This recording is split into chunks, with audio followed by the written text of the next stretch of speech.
Freewell have been innovating again, and they have now released what they are calling the real locking variable ND filter set. The reason that this is different to all of their other filter systems and their competitors is that it doesn't use magnets. None at all. If you like magnets, then they will have several other systems that will still be available, including their original magnetic variable ND filter set, the updated version that I reviewed just over a year ago on this channel called the V2, and then there was the K2 filter system that combined magnetic filters with the slide-in square filters. All of these give you options, and options are good. But if you prefer the reassurance of physical attachments for your filters, then you may prefer this new design.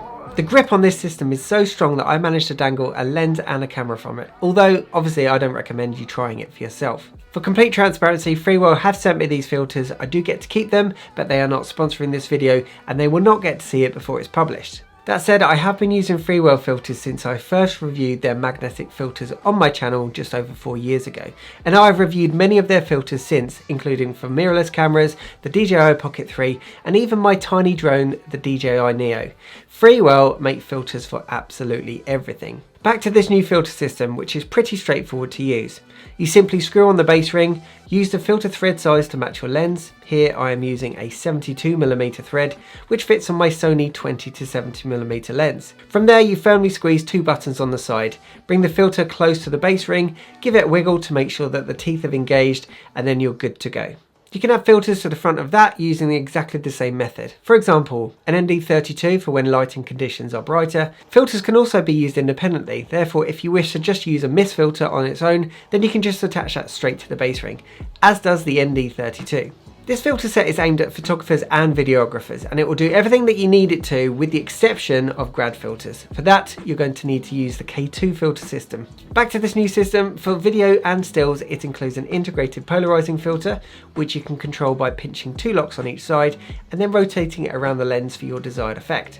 Independently of that, you can control the density of the ND. Therefore, just rotating the front of the filter between 3 and 7 stops, which are hard stops by the way, so you're not going to run into any cross polarization. This is exactly the same as the previous V2 kit, just no magnets. Okay, let's head down to the beach and see how these perform.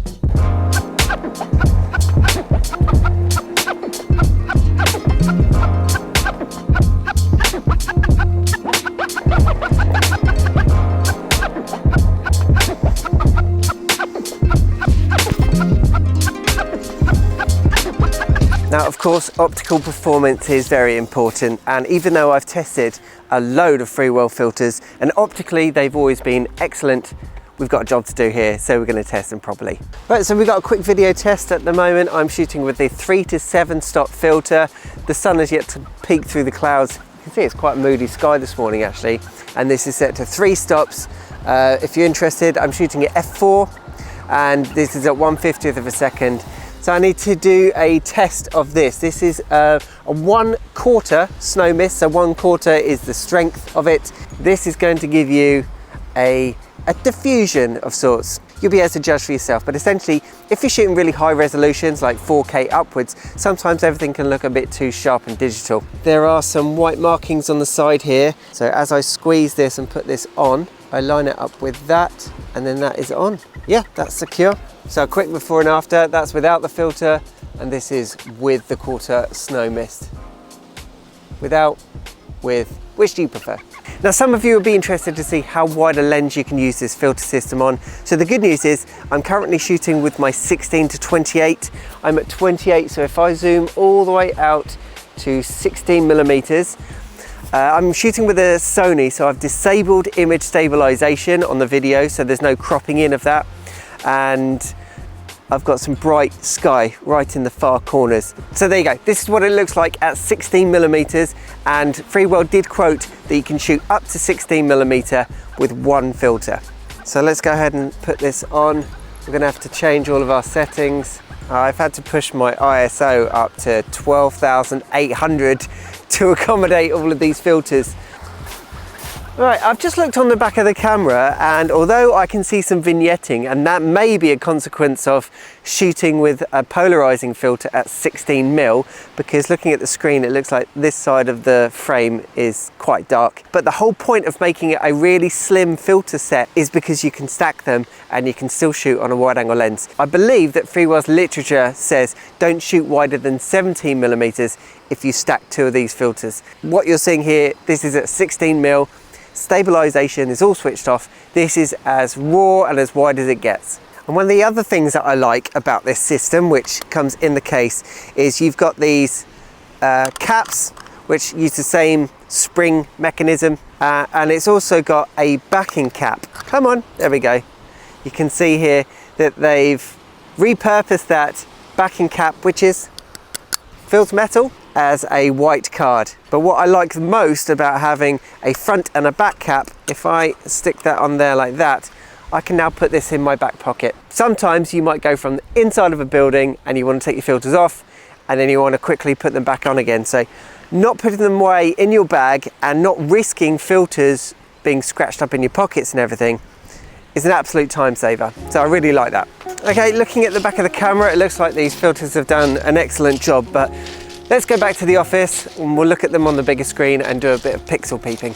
Right, so in front of us we've got my Lightroom catalogue. On the left hand side here we've got the original photograph without any filters at all, and on the right hand side I'm going to flick through some of the images. If I scroll through here, have a look at the images on the right, and we're looking for any sort of difference in white balance. Progressively I am using a stronger and stronger ND filter as I flick through the images. My camera was set to a fixed white balance, so as I go through, the exposure is obviously getting longer, but I'm not seeing anything too dramatic. I would say if you go all the way to the right hand side, that one's starting to get a slightly bluish tone in the water, but that might just be a consequence of a long exposure in the water. If you have a look at the clouds, I think that the color temperature, the white balance, is very well controlled. Now let's zoom in a little bit.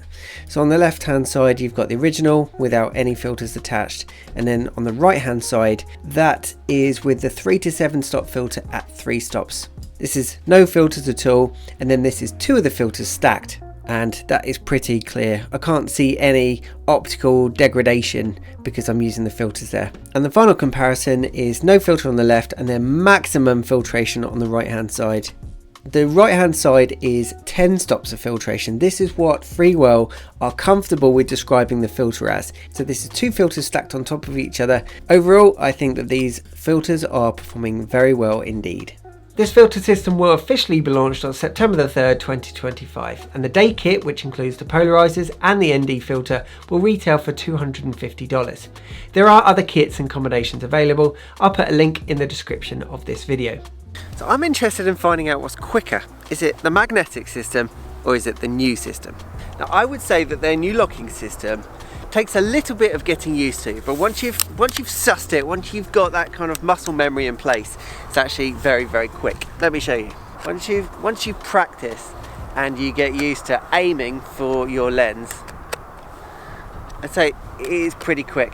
And once it's on, let me show you this. Don't try this at home. On the promotional video, one of the people at Freewell were doing this on the promotional video, so I don't recommend you do it, but just to prove how strong the grip is. Once it's on, it's on. Now this is Freewell's fixed magnetic system, which I've been using, I'd say, for about 5 years now, and this gives you less flexibility because it's a fixed ND, there's no polarization, there's no variable ND, it's just pick your ND, which I've got an ND64. This is pretty tough to beat in terms of speed.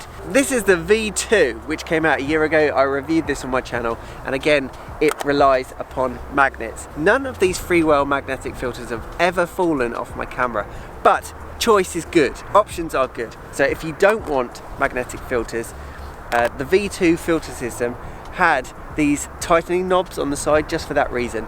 You can see here, it's no longer relying upon the magnets to stay on the front of your lens. But that meant in order to take it off, it's not as quick. I would say that this is the same speed, however, is not as secure. So the new system is definitely as quick and more secure. Now my overall thoughts on their new filter system is that it's good. Now, I've got to take into account that I've only been using this for 2 weeks, but I've had the week off work, so I've been using this non-stop filming my family videos, and it has performed really well. And because this Sony here is the perfect hybrid camera, I've been using this for stills and video of taking pictures and video of my children. And what that means is you're constantly taking the filter system on and off.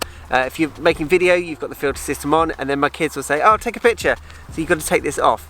And that's the perfect test to see how good and how quick and reliable this filter system is. The other thing, which is a minor thing, but it's not the sort of thing you'd pick up very, very quickly in a review, and that is the resistance of the variable ND. As you can see, I'm just slowly turning it from 3 to 7 stops. There's no way of quickly doing this. There's a lot of resistance, and you might think that that is good so that you don't accidentally knock it, but I think that this is too much resistance. There's at least a couple of seconds at the beginning of every single video clip where I was turning this, and it takes too long. On the latest filter set, I can go 3 to 7 much quicker. There's no resistance at all, and I haven't accidentally knocked it either. It's such a slim profile. This whole system feels very, very light indeed. Not cheap, it just feels very, very light. What I didn't like about their V2 filter set, I think they have evolved and fixed in their latest version. So there you go. Overall optical performance, as always, Freewell has been absolutely amazing. It's lightweight, it's well built. They've made improvements on the previous system, which was already very good. So well done to Freewell. Thank you for sending this out for me to review. If you have any questions, then let me know in the comments down below. I'll put a link to this and the various filter systems that they sell. Otherwise, thank you for watching, and I'll see you in the next video. Bye.